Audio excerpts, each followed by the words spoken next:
फिर आपने जो बोला था बेटा मेरा ज्यादा पैसा कमाएगा, क्यों नहीं दिया आपका बेटा डीएम बना, आपका बेटा आईएएस बना, क्यों नहीं आपका बेटा आईपीएस बना, क्यों नहीं आपका बेटा प्रोफेसर बना, क्यों नहीं आपका बेटा डॉक्टर बना।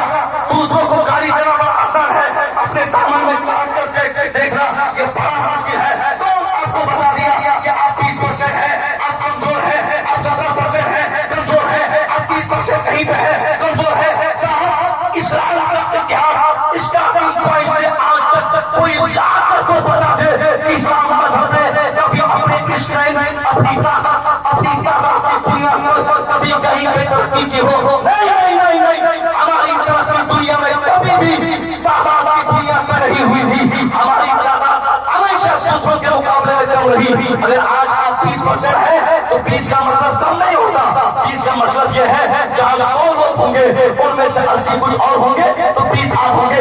जहाँ 80 डॉक्टर्स होंगे 20 आपके बेटे होंगे, जहाँ 80 ऑफिसर होंगे वहाँ 20 आपके बेटे होंगे, जहाँ 80 प्रोफेसर होंगे 20 आपके बेटे होंगे, जहाँ 80 डीएम होंगे 20 आपके बेटे होंगे। मैं पूछता हूँ कि मंत्री जी के साथ आने वाले लोग या उनके सहयोगी या उनके नायक उनकी जिम्मेदारी संभालते रहे हैं, मेरी बात की तारीफ ये भी करेंगे। मैं आपसे पूछना चाहता हूँ साहब, आप में से कितनों ने सोचा कि समाज की कल्याणकारी योजना के तरक्की के लिए हमारा एक बेटा डीएम बनना चाहिए, हमारा एक बेटा इंजीनियर बनना चाहिए, हमारा एक बेटा वकील बनना चाहिए, हमारा बेटा जज बनना चाहिए। जब परीक्षा खाने में आपके बच्चे वकील नहीं होंगे, जब डीएम आपका बेटा किसी पे नहीं बन के बैठेगा, जब आपका बेटा आईएएस ऑफिसर नहीं बनेगा, आईपीएस का एग्जाम क्लियर नहीं करेगा, मैदान में जाकर आप और शाही बात में अपनी बेटियों को बिठा दीजिए और होकर झंडी दे देकर दूसरों से अपना हाथ मांगिए। कोई आपका हाथ देने नहीं आएगा, दूसरों से आपके सर की मालिश तो करेगा मगर आपको आपका हाथ नहीं देगा। अगर आप अपना हाथ चाहते हैं तो इतिहास दोहराना होगा। मिस्टर भीमराव अम्बेडकर जी का इतिहास दोहराना होगा। इस भारतवर्ष में एक बड़ा मोहतरम नाम है अम्बेडकर जी, अम्बेडकर की समाज में देती है। आपने कभी पढ़ा अम्बेडकर की तारीफ? मैं पढ़ता हूँ, अक्सर पढ़ता हूँ, अक्सर उनसे मैं बड़ी मोहब्बत करता हूँ। उनकी जरूरत को मैं अक्सर सलाम करता हूँ। गरीब समाज पर ऐसा समाज पर व्यक्ति जिसके समाज में या तो पढ़ा नहीं जाता था या तो पढ़ने का चलन ही नहीं था, क्योंकि उस वक्त एक माहौल एक क्रिएशन ऐसा था तुम गरीब हो, तुमको पढ़ना नहीं है, तेरी पैदाइश काम करने के लिए, तेरी पैदाइश नौकरी करने के लिए, तेरी तकलीफ सामने की खिदमत के लिए लोगों ने उस गरीब समाज को समझा दिया था, इसलिए लोग पढ़ते नहीं थे। मगर अम्बेडकर ने सोचा मुझे समाज बदलना है, मुझे हालात बदलने हैं, मुझे माहौल बदलना है, मुझे आबादी बदलनी है, मुझे खानदान बदलना है, मुझे देश बदलना है, मुझे दुनिया बदलना है। उस बेटे ने इस विचारधारा पर काम करते हुए सबसे पहले अपना नाम बदला, अपना इलाका बदला, बाप का नाम बदला। इस सारी तब्दीली के साथ महाराष्ट्र के एक छोटे से स्कूल में वो अपना नाम लिखाया, धीरे धीरे पढ़ना शुरू किया। पढ़ते पढ़ते इस मजबूती के साथ पढ़ा कि आज तारीख बताती है 64 सब्जेक्ट पर उस बंदे ने मास्टर की डिग्री पाली। साइंस फैकल्टीज पर उनको साइंस की डिग्री मिल गई। 9 सवालों पर उसने मर्द हासिल किया।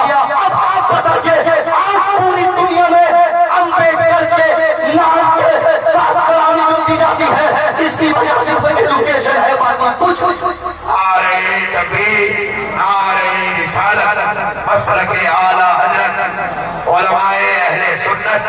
हमारा हिंदुस्तान मुसलमानों की सबसे बड़ी कमी एजुकेशन की, एजुकेशन से दूर। गोश्तों की दुकानों पे हमारे बच्चों की तादाद, शराब के अड्डे में हमारे बच्चों की तादाद, हर बुराई जहाँ पे बुराई होगी वहाँ हम अपने बच्चों को पालेंगे। मगर स्कूल, कॉलेजेस, मदरसे, यूनिवर्सिटी, तालीमी इदारे, वहाँ हमारी तादाद कितने परसेंट है? मैं पूछता हूँ आपसे ईमानदारी के साथ साथ, देखिए आदमी को बात करनी चाहिए, बाकी बहुत सी बात नहीं चाहिए। आज तक जितने मजारी आप बैठाए गए आपके हाथ में लड़ने वाला कभी सबल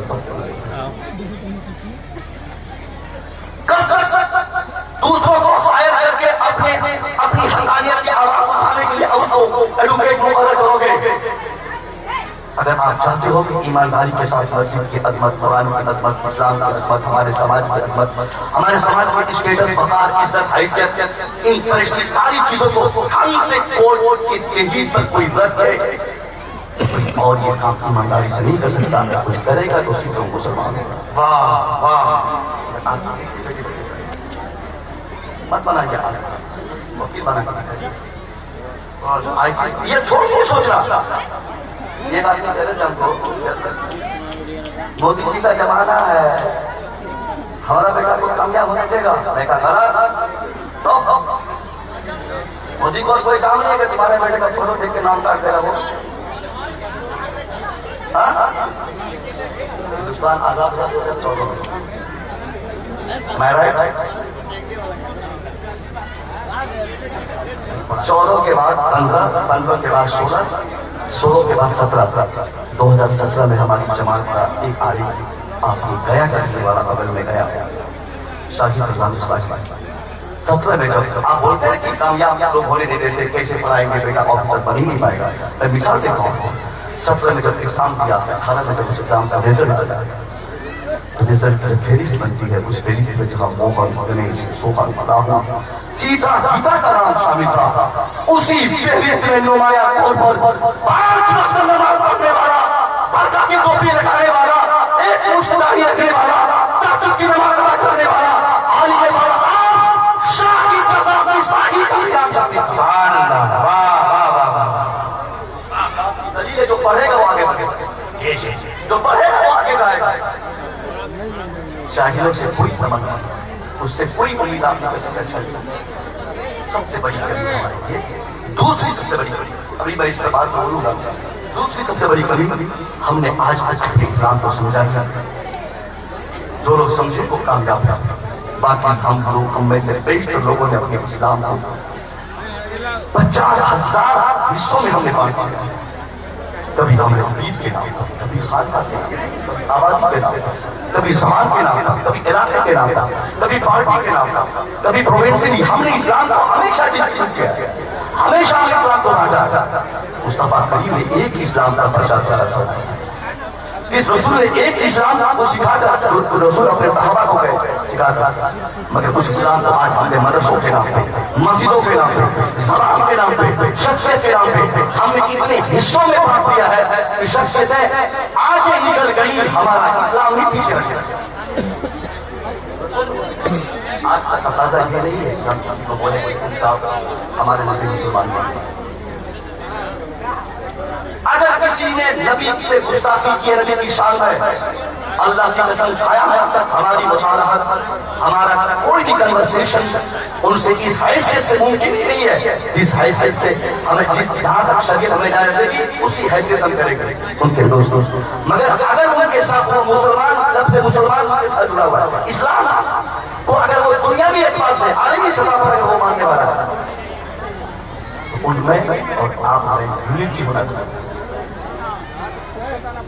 और जिम्मेदारी। पहले मैं अपना मैनिफेस्टो बता दूं, बेअंदे नारा मौलवी तो मैं लिख ही रहा हूँ, मैं रज़वी भी हूँ और ऐसा रज़वी हूँ अल्लाह के करम से, सरकार शरिया की वफात के बाद पूरी दुनिया में सबसे पहली PhD लिखने की सहारत अल्लाह ने किसी ने की। वाह, मैं नहीं पढ़ूंगा जनाजा, नहीं जाऊंगा उनके जनाजे में जिनको सरकार मगर आलमी सतह पर हमें एक होना होगा, हमें इतिहास दिखाना होगा, यूनिटी की ताकत दिखानी पड़ेगी। पूरी दुनिया में हम लोग कहते हैं कि थक गए, इतिहास का मतलब क्या होता है, मगर आज मुसलमानों को बताने का श्रम आज तक एक प्लेटफॉर्म पे हमने 3.5 लाख लोग खुदाओं को मानने वाले आज एक प्लेटफॉर्म पे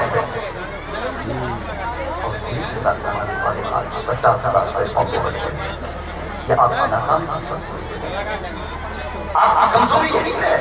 एक तो आप मुख्तलिफ रहे, आप मुनक़सिम रहे, आप अपने यूनिटी की ताकत को नहीं समझा, दूसरा कि आप खुद चाहिए, इसलिए आप जो हालत दुनिया में है इस जिम्मेदारी से बात है। अगर परसेंटेज की बात होती है ना, तो सिर्फ 2% लोग हमारे भाई लोग हैं, सिर्फ 2% यूनाइटेड मुत्तहिद है, यकता है, उनकी फिक्र एक है, उनका नजरिया एक है, जीने खाने कमाने की सोच एक है, उनका विचारधारा एक है, उनकी बोली एक है, उनका इंटेंशन एक है, उनका इरादा एक है, उनका गोल एक है जिंदगी का। मगर अगर चाचा के मुसलमानों को पूछा जाए कि आपकी जिंदगी का मकसद क्या है, या तो किसी को हराना होगा या तो किसी को जिलाना होगा। वाह वाह वाह। बिहार चले जाइए वहां कोई और बात हो, गुजरात चले जाइए वहां कोई और बात हो। मैं दूसरे की तरकीब कभी नहीं करता, हमारा मजहब दूसरे मजहब की तरकीब करने से सब सलीम लेने से बड़ा बना है। तरकीब मतलब आप लोग समझ तरकीब खुदा आप जो जिस मजहब को मानता है आप उसे माने अकीदे के साथ।